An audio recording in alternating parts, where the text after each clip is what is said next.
महाराज जी मुझे गुस्सा बहुत आता है। उस स्थिति में सामने वाले को उल्टा सीधा कह देती हूँ। कुछ समय पहले पति के गलत व्यवहार से क्रोधित होकर मैंने नहीं, उसको उसे बोल दिया। गुस्सा किसी का भी मंगल नहीं करता। ना अपना मंगल करता है, ना दूसरे का मंगल करता है। गुस्सा में अपनी भी हानि होती है, हृदय जलता है, और क्रोध से गलत शब्द निकल जाए तो सामने वाले का हृदय जलता है। हमें लगता है जिस समय गुस्सा आवे उस समय मौन रहना चाहिए। दोनों दांत ऊपर नीचे के कस के दबा कर बोलना नहीं, बोलना नहीं। अगर बोले तो गड़बड़ हो जाएगा, नहीं बोलना, और वहां से हट जाए।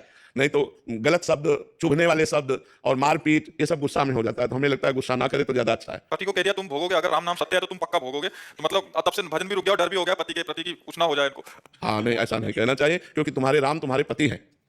पहले तुम ही गलत हो, अपने राम को गलत साबित कर रहे हो। पति मेरे लिए भगवान होना चाहिए, पत्नी मेरे लिए अर्धांग होना चाहिए, तभी गृहस्थी चलती है। अब पति को अगर तुम भगवत भाव से नहीं देखोगे या पत्नी को आप अर्धांग भाव से नहीं देखोगे तो फिर परस्पर बैर हो जाएगा, फिर ठीक नहीं रहेगा। फिर कलह, अशांति, लड़ाई झगड़ा, वो गृहस्थी नरक बन जाती है। जहां पति पत्नी में लड़ाई होता है ना, गृहस्थी नरक बन जाती है, वहां लक्ष्मी टिकती नहीं है। इसलिए हमें चाहिए दोनों को सही ढंग से चलना चाहिए, भगवत भाव रखकर चलना चाहिए। जब गुस्सा आवे तो चुप हो जाना चाहिए, गलत नहीं बोलना चाहिए। हाँ जी, मैं ऐसे कुछ गलत नहीं करती, बस छोटी-छोटी चीज़ों में मतलब कभी-कभी ऐसा होता है कि बहुत ऐसा नाराज़ हो जाते हैं। छोटी छोटी बातों में सहन करना सीखे। छोटी छोटी बातें ही बड़ा रूप ले लेती हैं।